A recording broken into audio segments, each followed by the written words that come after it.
اور اللہ کی نشانیوں میں سے کوئی نشانی ان لوگوں کے پاس نہیں آتی مگر یہ اس سے منہ پھیر لیتے ہیں۔ جب ان کے پاس حق آیا تو اس کو بھی انہوں نے جھٹلا دیا، سو ان کو ان چیزوں کا جن سے یہ ہنسی کرتے ہیں ان قریب انجام معلوم ہو جائے گا۔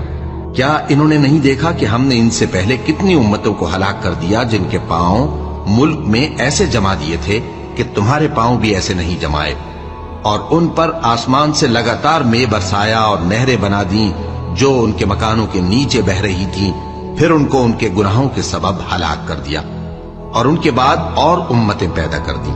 اور اے پیغمبر، اگر ہم تم پر کاغذ میں لکھی ہوئی کوئی تحریر نازل کرتے اور یہ اسے اپنے ہاتھوں سے ٹٹول بھی لیتے تو جو کافر ہیں وہ یہی کہہ دیتے کہ یہ تو صاف صاف جادو ہے، اور کہتے ہیں کہ ان پیغمبر پر فرشتہ کیوں نازل نہ ہوا جو ان کی تصدیق کرتا، اور اگر ہم فرشتہ نازل کرتے تو کام ہی فیصل ہو جاتا، پھر انہیں مہلت بھی نہ دی جاتی۔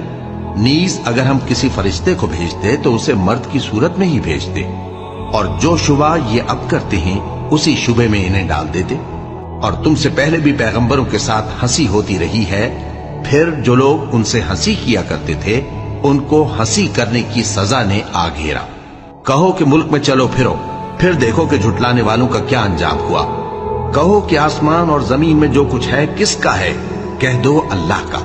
اس نے اپنی ذات پاک پر رحمت کو لازم کر لیا ہے، وہ تم سب کو قیامت کے دن جس میں کچھ بھی شک نہیں ضرور جمع کرے گا۔ جن لوگوں نے اپنے آپ کو نقصان میں ڈال رکھا ہے وہ ایمان نہیں لاتے، اور جو مخلوق رات اور دن میں بستی ہے سب اسی کی ہے، اور وہ سنتا ہے جانتا ہے۔ کہو کیا میں اللہ کو چھوڑ کر کسی اور کو مددگار بناؤں؟ کہ وہی تو آسمانوں اور زمین کا پیدا کرنے والا ہے، اور وہی سب کو کھانا دیتا ہے اور